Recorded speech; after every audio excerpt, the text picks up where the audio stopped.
Interessante, a ideia desse webinar é trazer assuntos interessantes que talvez a gente não aborda no dia a dia, na academia ou na pesquisa, no laboratório, mas que serve para a gente poder, talvez, exercer melhor nossa, conhecer melhor e exercer melhor nosso papel de cientista e estar mais conectado com a sociedade, e também de compartilhar as experiências que os bolsistas, que vocês, cientistas, e que a gente tem, que pode ajudar uns aos outros que aprenderam.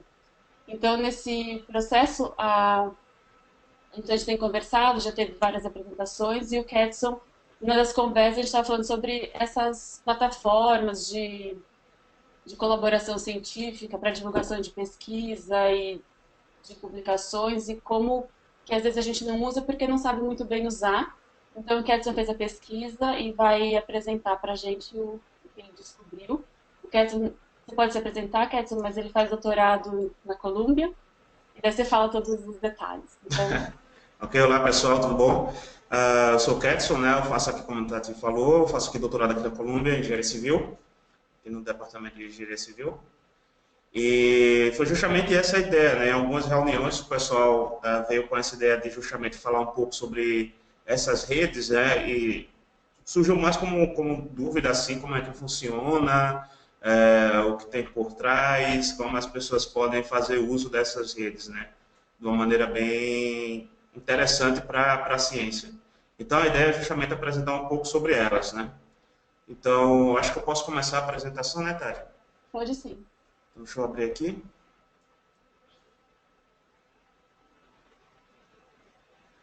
Agora eu vou compartilhar um pouco da minha tela para vocês verem um pouco alguns slides, algumas coisas interessantes que eu pude pesquisar assim, sobre essas redes, para mostrar um pouco sobre elas e também, no final, mostrar um pouco da interface de uma delas, né, no caso o ResearchGate, e mostrar algumas ferramentas e como a gente pode utilizar essas ferramentas. Né?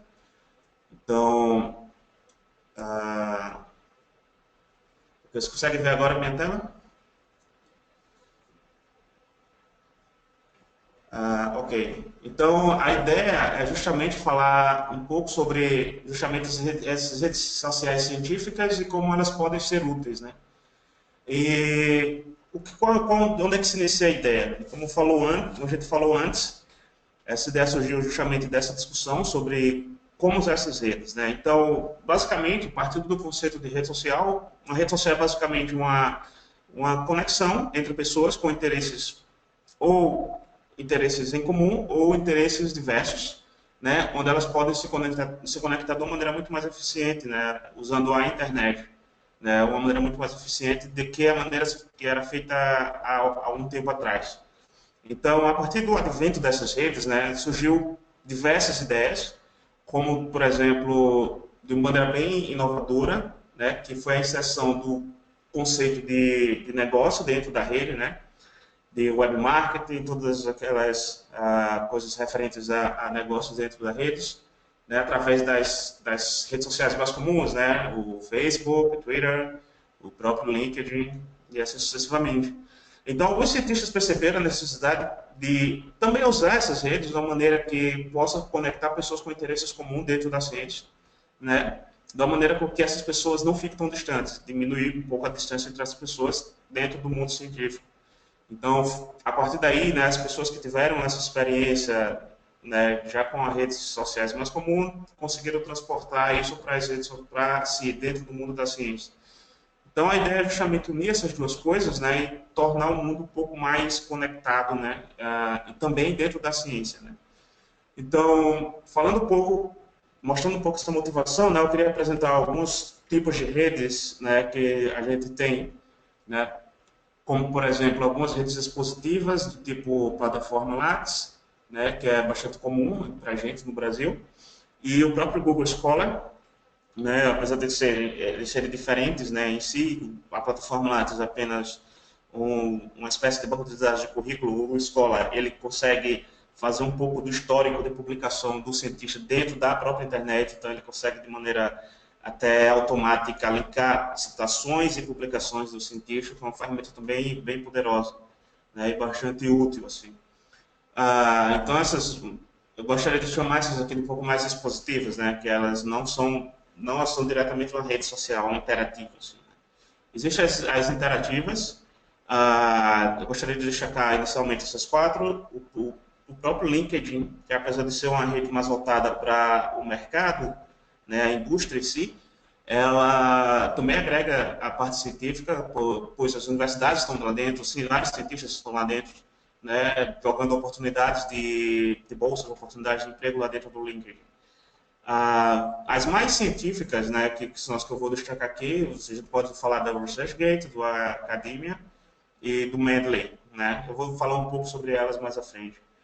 E algumas mais específicas de empregos, como o Indeed e Monster, apesar deles serem mais de emprego, também existe um lado acadêmico dentro dele, porque as universidades, né, ao redor do mundo também têm também estão dentro dessas redes, né, promovendo também a divulgação de oportunidades de emprego, oportunidades de bolsas e assim por diante. Então, além da indústria também, buscando cientistas. Então, é outro tipo de rede também. Então, focando mais um pouco mais nas redes sociais no mundo científico, eu gostaria de focar na The Big Three, né, que eles chamam, que são essas três, o Academia, o ResearchGate e o Mendeley. O Academia surgiu na Califórnia, ambas e todas elas surgiu em meados de 2008, o Academia na Califórnia, o ResearchGate em Berlim, na Alemanha, e o Mendeley em Londres. Só para destacar um pouco do tamanho dessas redes, por exemplo, o Academia ele conta atualmente com 34 milhões de usuários, o ResearchGate com cerca de 9 milhões e o Mendeley com 4,6 milhões. Porém, uma coisa deve ser destacada, que eu vou até falar mais um pouco à frente, que é referente ao número de usuários ativos. Então, apesar do ResearchGate estar com 9 milhões, eu vou mostrar mais à frente que ele possui um número maior de usuários ativos. Então, a ideia é justamente falar um pouco do histórico dessas redes. A pioneira foi a Academia.edu, né? Os pesquisadores da Academia perceberam um potencial de cerca de 17 milhões de acadêmicos e estudantes de pós-graduação ao redor do mundo. Assim que eles iniciaram a ideia de formar justamente essa rede. Então, eles viram o potencial, né? E em 2013, o Academia recebeu um investimento de cerca de 17,7 milhões de dólares de Venture Capitals. O ResearchGate recebeu cerca de 35 milhões de dólares de Venture Capitals. Inclusive, um dos investidores do ResearchGate foi o próprio Bill Gates. Então, o que mostra um pouco assim, do impacto, né, da importância que essas redes têm tido nos últimos anos. Mais um exemplo, um estudo publicado na PLOS ONE, né, dados do próprio Academia, ele constata que cerca de que os artigos, né, publicados no site do Academia, dados do Academia, apresentam um aumento de cerca de 69% em citações em torno de 5 anos. Então, isso mostra um pouco mais dessa nova forma de se interagir, né? Não deixando mais uma coisa, deixando, na verdade, uma coisa mais ativa, né? E mais recentemente, né, em 2013, a Elsevier, né, a grande editora do mundo científico, ela comprou o Academia por cerca de 65 milhões de libras. Então, ela também tenta entrar um pouco nessa competição aí, apesar de existir muita briga, né, entre essas redes e as editoras. Mas, por exemplo, a Elsevier, a Mendeley, apesar de ser inicialmente um repositório de artigo científico, ela iniciou uma certa rede dentro do Mendeley, então as pessoas podem se conectar através do Mendeley.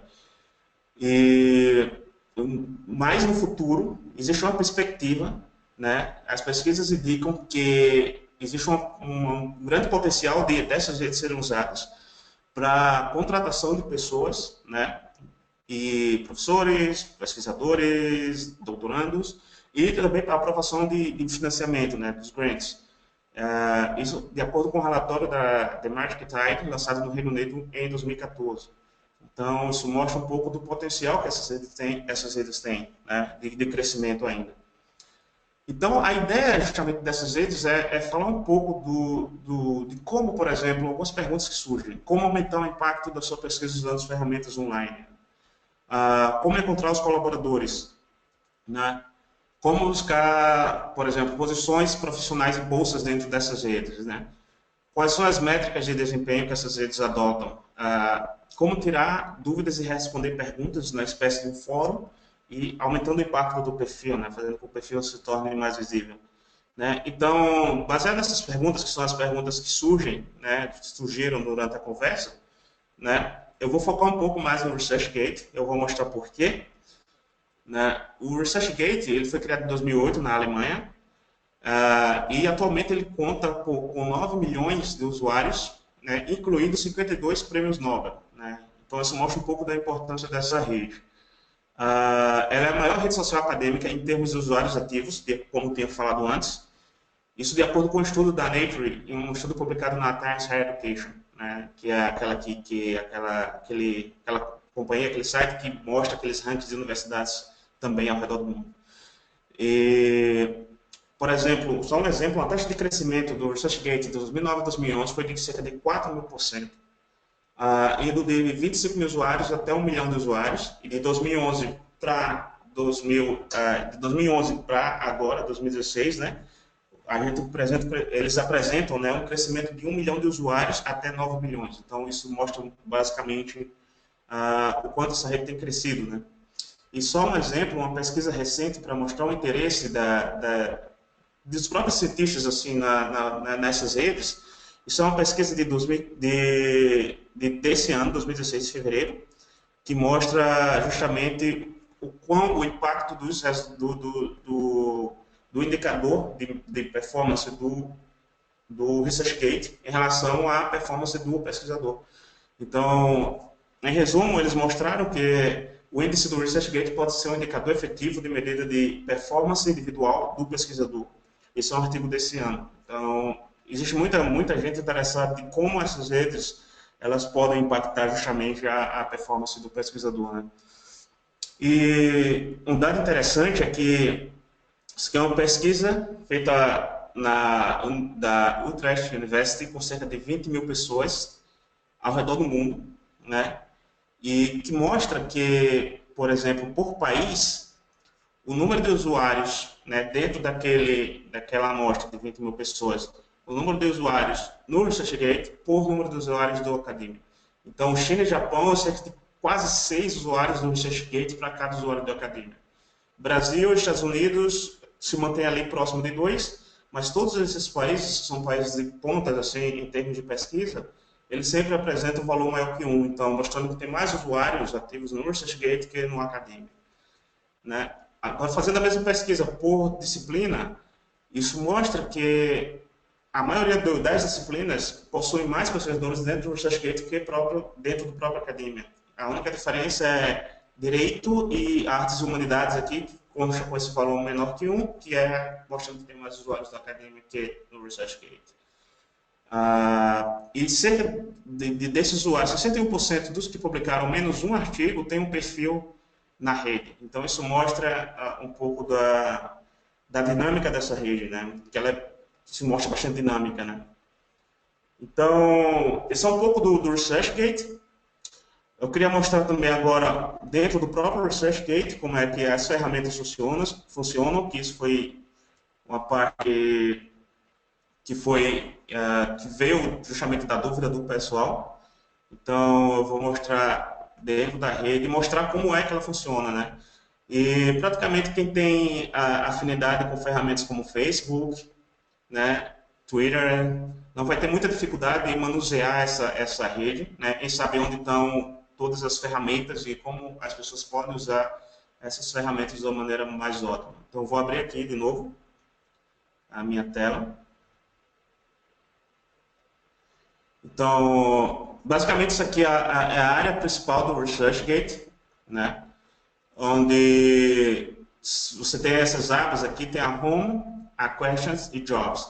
A Home é essa página principal, onde ela é basicamente uma espécie de timeline, onde onde eu consigo ver justamente as atualizações das pessoas, como essas pessoas vão publicando artigo, quando alguém publica um artigo. Então, automaticamente, eu vou conseguindo ver, né, como as pessoas vão publicando o artigo, entre pesquisadores renomados também. Então, isso ainda é interessante porque eu consigo ficar atualizado no que as pessoas estão fazendo de uma maneira mais concentrada. Eu não preciso estar buscando aleatoriamente, né, nas bases de dados. Né? Essa Questions, aqui essa aba Questions, é basicamente um fórum onde as pessoas fazem perguntas, né, e os próprios usuários da rede conseguem responder. Então, se cria um fórum de discussão sobre assuntos de interesses mais gerais, né, dentro da ciência, que também é bem interessante, né? Então, as pessoas perguntam e respondem, e que aumenta também o perfil do impacto, o impacto do perfil, quer dizer, né? E fazendo com que o seu perfil fique mais visível. Essa aba Jobs, aqui, ela é basicamente uma aba onde você consegue observar as oportunidades, que é bem interessante isso aqui, porque você concentra todas essas informações, por exemplo, oportunidades de doutorado em engenharia de petróleo na University of Wyoming, no Fermilab, né? Então, diversas oportunidades, oportunidade para professor em engenharia automotiva no México, pós-doutorado aqui na Universidade da Pensilvânia e assim por diante. Então, existem várias oportunidades. Então aqui a gente consegue ter toda, né, muita informação. Então, essa aba é bem interessante. Desse lado aqui a gente tem as abas que tem as atualizações, que consta justamente aquelas atualizações, né, pessoas que seguem seu trabalho, quando alguém faz um download do seu trabalho, alguém que segue seu trabalho, tipo, você publica um paper, a pessoa tem a oportunidade de botar um follow, então ela vai seguindo o seu trabalho, né, vai acompanhando o seu trabalho. E então aqui são outras opções, né? Então, quando a pessoa entra em contato com você, manda mensagens, e existe outra opção também de você pedir o feedback do trabalho. Então, quando você publica o trabalho, faz o upload do trabalho, você pode escolher algum pesquisador e pedir para ele dar um feedback do seu trabalho. Então, as pessoas conseguem fazer isso. Como aqui tem duas opções, pessoas que pediram para dar feedback sobre o trabalho. Então, essa é tipo, a página principal. Dentro da página do perfil do ResearchGate, existem diversas outras opções que são bem interessantes. Essa opção Overview, ela é basicamente um resumo geral do que você tem feito, todos os seus trabalhos, né, com o número de leituras e citações. É interessante, porque quando você publica um trabalho, né, por exemplo, se você faz um trabalho em conjunto com várias pessoas, a possibilidade de você ter um número maior de leituras e citações de uma maneira mais automática, ela aumenta muito, né? Então, por exemplo, eu publiquei um trabalho em cerca de 3 dias, 4 dias já tinha 71 leituras, né? E possivelmente leituras podem gerar citações, né? As pessoas podem baixar o trabalho e podem gerar citações mais à frente. Então, isso é interessante. Essa aba Contributions, basicamente, é um resumo de todos os trabalhos que você fez o upload dentro da rede, né? Aqui tem as pessoas que você segue, que seguem você, que você segue, né?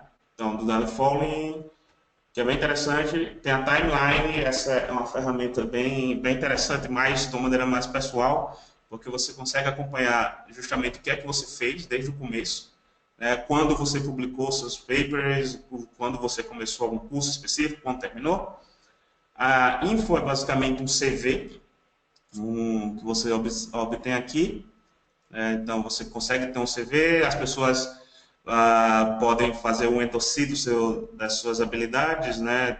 Elas conseguem obter isso automaticamente, né? E a parte de estatísticas, que é uma das partes mais interessantes, né? Então, dentro da parte de estatísticas, é onde eu consigo ter justamente usar os gráficos para avaliar como o meu trabalho está sendo observado lá fora, né? O quanto ele está sendo aceito lá fora. Então, aqui, por exemplo, é um gráfico do Reads, né? O Reads é quando a pessoa clica no seu trabalho dentro da página para ler o seu trabalho. Então, a cada vez que eu publico um trabalho, então ele começa aqui, tarará, aí quando eu publico um trabalho, ele tem um read, aí quando eu publico um trabalho, ele aumenta o número de reads. Então, eu consigo ver semanalmente e diariamente, né? Tô no intervalo mais fechado, que é bem interessante. E aqui embaixo eu consigo ver quem leu o trabalho, né? Quem são as pessoas que estão olhando o seu trabalho, que também é uma ferramenta interessante. A instituição das pessoas, de onde as pessoas estão lendo seu trabalho, por exemplo, 6 dessa Universidade de Roma, 5 de Zurich, e por aí vai, e por país também, Itália, Brasil, Estados Unidos, Benin, Então você consegue saber mais ou menos para onde está indo o seu trabalho, né? Para onde as pessoas e onde estão as pessoas que estão lendo o seu trabalho. Mesma coisa com citações, né? Então, a cada vez que você tem uma citação, você vai ter justamente o gráfico mostrando da mesma forma que os reads e no Profile Views também, né? Quantas pessoas estão olhando o seu perfil, né? Olhando, entrando, ver o que você está fazendo, e também é outra forma. Então, aqui você vê o gráfico e vê as instituições da mesma forma e quem está vendo o seu perfil, né? E essa App Scores, para finalizar, eu estava que é interessante que ela mostra basicamente como é feita, como é que está sendo feita a nota, né? De onde vem a nota de publicação, se vem de perguntas no fórum, o seu score. Então, é basicamente uma descrição do score. Então, basicamente isso que eu queria mostrar sobre o ResearchGate. E essa é uma ferramenta que é muito, muito, muito importante, somente nesse mundo atual conectado, né? Então, você consegue ter justamente essa divulgação do seu trabalho de uma maneira bem mais ampla, mais eficiente do que você esperar publicar o trabalho, esperar que as pessoas vão na base de dados procurar o seu trabalho. Então você consegue divulgar, né? Mostrar, vender o seu produto, né? Vender seu peixe. Isso que é interessante também para a ciência, né? Mostrar o que você está fazendo e também ter acesso a oportunidades fora com pessoas ao redor do mundo. Então é basicamente isso a mensagem que eu queria deixar. E se tiver alguma dúvida, alguma discussão assim, é interessante justamente discutir sobre os assuntos, né? Eu queria deixar esse recado. Obrigado. Ótimo, obrigada, Ketson. A gente tem bastante gente que está participando e tem pergunta. Assim, a primeira vez que a gente conversou com o Ketson, eu já fui olhar o meu ResearchGate para ver as minhas... Fiquei curiosa para ver o que acontecia por trás. Acho que todo mundo deve estar fazendo isso. A Renata tem uma pergunta, então eu vou trazer a Renata aqui para vir participar. E se alguém quiser mais fazer pergunta, a gente tem esse campo para fazer perguntas. Acho que a gente tem algum lugar para trazer o pessoal. Renata, você recebeu o convite para vir como panelista? Sim. Então tá.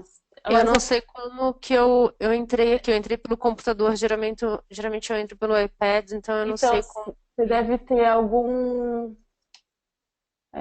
deixa eu te dar para mandar a câmera, daí você pode fazer a pergunta. Tá. Eu acho que seria legal a gente discutir também, assim, quem já usa, se tem alguma coisa para adicionar, se já teve alguma experiência nesse tipo de plataforma que trouxe alguma coisa interessante, alguma coisa que o Ketson não falou. Então, acho que a gente podia fazer essa conversa aqui agora. Renata, pode fazer sua pergunta. Eu queria saber como que as Se editoras apresenta de também, Renata, publicações. porque às vezes o pessoal não te conhece. É verdade. Bom, eu sou a Renata, eu fiz pós-doutorado na UCLA e agora eu estou na Unifesp, na Universidade Federal de São Paulo, como pesquisadora de atração de jovens talentos. Eu trabalho na área de biologia molecular de parasitas. E a minha pergunta é em relação às editoras de publicações científicas. Como que se elas aceitam que os trabalhos sejam disponibilizados gratuitamente? Como que eles lidam com esses direitos autorais? Porque teve uma vez, eu não sei mexer na ResearchGate, para mim é extremamente interessante esse seminário justamente para começar a explorar um pouco mais. Assim, uma vez me pediram um trabalho, eu tentei mandar, eu não consegui, eu não sabia mexer direito nisso. E aí eu fiquei pensando, nossa, mas em relação a direitos autorais, a gente assina quando a gente vai publicar alguma coisa que eles têm o direito sobre aquele trabalho que a gente publicou e aí depois disso a gente não está, sei lá, cometendo um crime, não sei, eu não sei como que eles veem essa disponibilizando gratuitamente, que tem vários papers que são fechados, né? Uhum. Então, isso é bem interessante, né? Quando eu estava fazendo a pesquisa, eu vi que existe muita discussão, existe muita, muita discussão sobre isso. Inclusive, tem aquela questão lá da União Europeia, né? Que ela soltou, né? Isso não é uma lei, mas é um indicativo, né? Para os países membros da União Europeia, que até 2020 as pesquisas financiadas pela União Europeia fossem livres. Então, isso pode reforçar um pouco essa rede. Mas em relação a essa questão das editoras, é interessante porque no ResearchGate ele dá uma flexibilidade grande você fazer, não só, tipo, depende muito do seu agreement com a editora, né, o que tem lá escrito. E, por exemplo, tem alguns que deixam você publicar o preprint. Então, algumas pessoas publicam o preprint, né? Então, isso depende do agreement. Mas tem a opção também de você colocar só o título do seu trabalho, ou colocar, escrever um abstract, né? E a pessoa que tiver interesse pode entrar em contato com você. Então, depende muito desse acordo que você tem com a editora, né? Então, pelo menos ele dá essa flexibilidade para você. Mas existe muita discussão. Inclusive, uma das questões interessantes foi quando a Elsevier comprou o Mendeley, que criaram até uma campanha Mendelite, uma coisa assim, que era justamente para as pessoas tirarem os artigos que estavam dentro do Mendeley, né? Então, existe uma espécie de campanha assim. Então, existe muito essa questão. Aparentemente, a Elsevier, essas editoras estão percebendo que elas não têm como competir de uma maneira muito efetiva por muito tempo. Então, elas estão começando a tentar flexibilizar e entender de uma forma diferente como funcionam essas redes. Até porque a maioria das pessoas que usam a rede, elas têm acesso nas universidades, né? Então, fica um pouco complicado, mas a rede permite você ter essa flexibilidade de publicar, por exemplo, só o título, né? Eu já vi muita gente colocar só o título, não publica, não faz o upload do artigo. Então, a pessoa dá a opção lá, entre em contato, né? Porque a gente sabe que quando as pessoas entram em contato, elas podem enviar, podem mandar o link da base de dados e assim por diante. Então, é uma das opções que se tem na rede, né? Eu não sei se a gente pode disponibilizar o paper mesmo quando a pessoa manda pra gente. Eu não sei isso. Porque uma Não, vez me então, falaram que a gente não pode, porque eles têm que pagar para ter acesso, porque na verdade as editoras recebem um dinheiro por isso, né? sim, Então, sim, quando o sim. paper não está disponível, você não pode enviar, você não tem esse direito. Mas ao mesmo tempo isso restringe muito a leitura do seu trabalho, e às vezes você quer ler trabalho de outras pessoas também, principalmente quando a gente publica capítulos de livro, essas revisões, sabe? Eu já Uhum. publiquei uma revisão do que foi num capítulo de livro que era ótimo para aula didática. Nossa, vai falar sobre revisão de tripanosomatídeos. Ah, pega lá, entendeu? Mas eu não posso disponibilizar aquilo de jeito nenhum. Isso Só que é acontece. complicado, é muito ruim isso, ao mesmo tempo está limitando, tipo, do mesmo jeito que eu já quis acessar outras coisas que eu sei que não pode, mas deveria Pois ser tudo livre, né? mas eu acho que a tendência, existe uma tendência muito forte das editoras flexibilizarem mais, né? Por exemplo, essa questão da União Europeia, né? É um exemplo muito forte, assim, né? A União Europeia, ela publica muito, então ela meio que provocando dessa forma, obviamente ela não vai obrigar todos os países a fazerem isso, mas ela solta essa informação, vamos tentar fazer isso. Então, existe muita pressão de todos os lados ali, então isso é uma batalha que vai seguir por um tempo, mas eu acho que existe uma tendência em flexibilizar muito em relação a isso mais para frente, né? Eu Vamos acho que aguardar como é que vai ficar. uma coisa que mudou um pouco, porque quando você publica, normalmente a editora te dá os. Antigamente dava a cópia, o hard copy, né? Que você recebia, sei lá, 50 cópias no correio, bonitinho. Hoje eles não dão mais, mas eles dão um link que você pode distribuir para pessoas próximas. Então, sei lá, 50, 100 cópias. Então, no ResearchGate você pode distribuir individualmente para um autor e não necessariamente publicar na sua página para ficar completamente Certo. acessível. E eu já recebi, por exemplo, pedido de cópia do. Porque você pode pedir uma cópia do artigo. Então a gente não pode distribuir, por exemplo, o link para todo mundo colocar online, mas você pode distribuir uma cópia como autor dentro desse pool de cópias que eles dão. E às vezes as revistas dão, assim, tem 6 meses ou um ano que é limitado, mas depois eles deixam aberto para acesso. E aqui, os papers publicados pelo NIH, todos têm que ser disponibilizados, não é a versão bonitinha necessariamente da revista, mas ele tem que, a versão, pelo menos o full text, eles fica disponível gratuitamente para quem quiser acessar. Então, acho que tem maneiras, talvez não pode colocar tudo disponível para todo mundo, mas tem maneiras de distribuir com um certo limite que acho que é legal. Ô, Tati, Então, mas o numa I- rede Eu acho dessa, como que que a gente controla? Uma rede como? Uma rede como a ResearchGate, por exemplo, como que a gente consegue controlar? Eu deixo lá, pode ter, sei lá, 50 Não, então, acessos de por uma isso vez que só. talvez eu acho que se você está nessa fase de controlada, talvez você não pode fazer o upload da versão isso. do seu PDF, mas se alguém pedir, você pode dar para a pessoa aquela cópia. Você pode colocar o título lá, só o título, aí ele fica contando como trabalho, né? Apesar de não ter o PDF, ele fica contando lá e ele conta também as citações, quantas vezes as pessoas viram o seu trabalho, ele também entra nas estatísticas. Então, a única diferença é que você não vai ter o upload lá do trabalho, mas é uma maneira também interessante, assim. E Tati, tem uma pergunta aqui do Ivo. Ele perguntou se existe alguma função dentro do ResearchGate para criar um grupo fechado para colaboração. Seria uma ferramenta interessante compartilhar materiais e sugerir conexões. Então, dentro do ResearchGate, você não tem, aparentemente, você não tem aquela opção de criar um grupo, né? Uma espécie de grupo fechado, mas, de certa forma, você cria as conexões que você cria, por exemplo, no meu caso, eu estava conversando com um tempo desse, eu costumo ter pessoas muito próximas daquela minha área de trabalho, né? Então, a maioria das pessoas que eu sigo são pessoas do meu campo de trabalho, não pessoas necessariamente que trabalham comigo, mas pessoas da mesma área, né? Com afinidade de assuntos. Então, eu consigo ter mais acesso à informação, né? Dessas pessoas, né? Que estão publicando dentro dessa área. Então, existe muita história interessante, por exemplo, existem duas histórias que são bem saíram em jornais, assim, né? São histórias interessantes de um pesquisador na Europa que conseguiu encontrar ele tinha um equipamento, mas não tinha os dados de uma pesquisa e conseguiu encontrar um cara na África que tinha justamente os dados de pesquisa, mas não tinha o equipamento. Então, eles trocaram essas informações e publicaram muita coisa junto.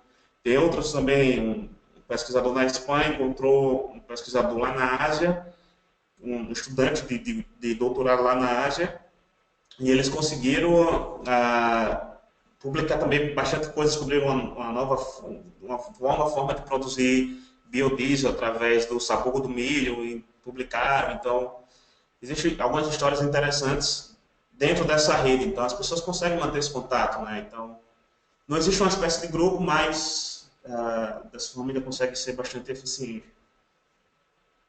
Eu acho que é super importante essa circulação de demandas e recursos, né? Porque às vezes a gente não sabe, mas essas colaborações podem acontecer e acho que é toda essa conexão que a gente tenta fazer aqui, né? Dentro da rede, entre os cientistas, que não por ser brasileiro por não, mas porque é uma possibilidade de se aproximar, e existem trabalhos mostrando que às vezes as pessoas acabam colaborando dentro do seu próprio instituto, dentro dos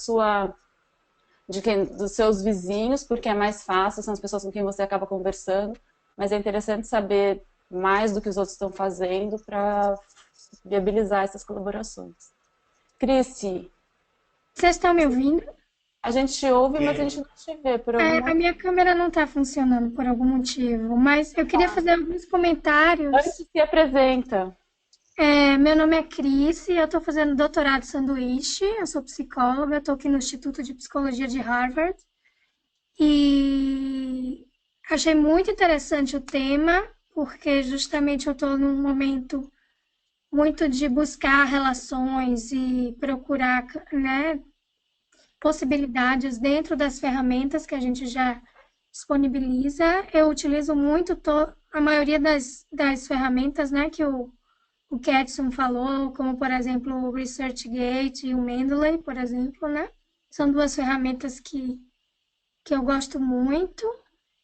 E em relação ao ResearchGate, direitos autorais, eu vejo que muita gente disponibiliza realmente os artigos.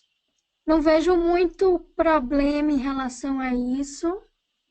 Pelo menos aqui, né, no ambiente que eu tô, as pessoas que eu leio, a maioria das pessoas disponibilizam os artigos em PDF, né, você pode fazer o download. Aqueles que as pessoas não disponibilizam, você pode entrar em contato e pedir, e a pessoa manda, né? E eu já fiz isso várias vezes e já me mandaram, sem nenhum problema. Enfim, não sabia que tinha essa questão do link, de ter só algumas pessoas para acessar. Talvez isso seja algumas revistas específicas tenham esse. Mas isso nunca foi um problema para mim, né? Mas, enfim, eu acho que a gente está no caminho de publicizar, né? As pesquisas, tudo, e o caminho, pelo que eu vejo do movimento, tanto dos pesquisadores como das pessoas, é tentar disponibilizar o máximo possível, né? E deixa as revistas reclamarem, porque eu não sei o que elas fazem com esse dinheiro todo, é muito dinheiro, e os profissionais não ganham nada, entendeu?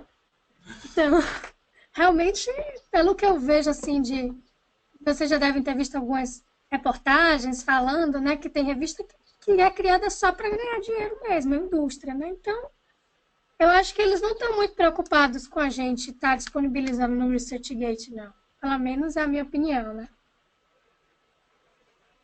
Pois é, isso é bem interessante, né? Tanto é que eles se sentiram, por exemplo, no próprio caso do Mendeley, né? Meio que a Elsevier se sentiu um pouco ameaçada e comprou o Mendeley, por cerca de 65 milhões de libras, né, esterlinas. Então, ela quer entrar nesse mercado, né? Ela não quer ficar também fora, assim. Então, elas querem também fazer parte, por isso que elas também não atacam de vez, né, essas ferramentas, senão seria dar um tiro no, digamos assim, né? Então, existe muito disso, né? Existe um grande movimento também pela publicação livre, né, de free access, que PLOS tem coisa na área de biologia, eLife e outras, que é um movimento dos próprios pesquisadores também se organizando para criar periódicos bons e que sejam gratuitos ou de acesso mais acessível, né? Muitas das sociedades de pesquisa também têm esses tipo de...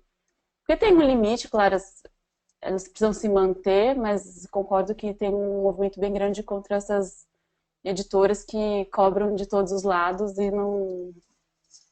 E o benefício, claro, existe um benefício, mas tem um custo grande, né, que a gente paga. A gente revisa de graça, daí você publica, dá o material de graça e eles vendem o artigo para você ler. De graça nada, a gente paga e não é barato publicar nessas revistas. Às vezes você paga para publicar, mas a revisão... Revisa de graça. Se você é convidado, conta para o currículo. É porque antigamente estava dentro do seu papel como pesquisador e tal. De certo modo, esses sistemas foram desenhados num tempo antigo, né? Então o sistema continua o mesmo e as universidades não estão mais pagando, não contam, né? A demanda é muito maior hoje em dia para revisar e tem muito fluxo de informação, né? Então, aumentou muito, né? Tem a outra questão de que antigamente eles gastavam dinheiro com material para publicar, com papel, com impressão, com envio dessas revistas para vários lugares do mundo. E hoje em dia, como está tudo online, eles não gastam esse tipo de dinheiro. Obviamente, precisa ter alguma pessoa para cuidar disso, disponibilizar, uma pessoa para cuidar do site, mas o gasto é muito menor do que os gastos que eles tinham antigamente. E na minha opinião, bastaria eles cobrarem de quem quer publicar. É o que a gente tenta fazer no nosso laboratório. A gente procura publicar na PLOS. Eles aceitam, né? A gente gosta de publicar lá por causa justamente desse acesso livre, porque se tem dois trabalhos, eles têm uma pesquisa bastante semelhante, você publica um, está gratuito, está na PLOS, o outro está em uma revista que está fechada, se a pessoa precisa urgentemente ler aquele artigo para escrever, fazer alguma referência, alguma coisa, ela vai ler o que está livre, óbvio isso. Eu tô trazendo todo mundo que está assistindo, eu não sei quanto, testando os limites da plataforma. Eu só queria agradecer, porque eu vou precisar sair agora, que eu tenho uma reunião que começa em 5 minutos. Mas obrigada aí pela disponibilidade, né? E acho que fica o nosso compromisso de continuar divulgando, né? Assim como o Ketson, que teve essa iniciativa, que a gente possa também fazer isso, né? Nos nossos programas. Então, e a ideia desses webinars é que sejam assim, a gente está trazendo as pessoas que se voluntariando para apresentar, mas a ideia é que se alguém tiver, né, eu mandei para o pessoal um formulário, quem quiser apresentar, tiver sugestões de assuntos, então pode se ou sugerir alguém ou se voluntariar para a gente manter essa série e contar alguma coisa interessante. Né? Dos assuntos que acho que o Rafael sugeriu que ele falou o que fazer com um PhD de excelência. Então acho que a gente podia talvez colecionar essas histórias, assim, o que as pessoas estão fazendo quando com a sua ciência, com o seu conhecimento, e tem gente que está indo o caminho tradicional, que é ser professor na universidade, mas tem outros caminhos e acho que seria super interessante pensar nisso e trocar informação. Todo dia eu recebo ouço alguém perguntando, o que eu posso fazer como cientista? Eu acho que a gente tem muita coisa que a gente pode fazer e a ideia é a gente se inspirar e se ajudar e inventar novos caminhos também, né? Então tá bom, obrigada, Cris. Obrigada, um abraço. Podem continuar Tchau, aí a tchau. discussão.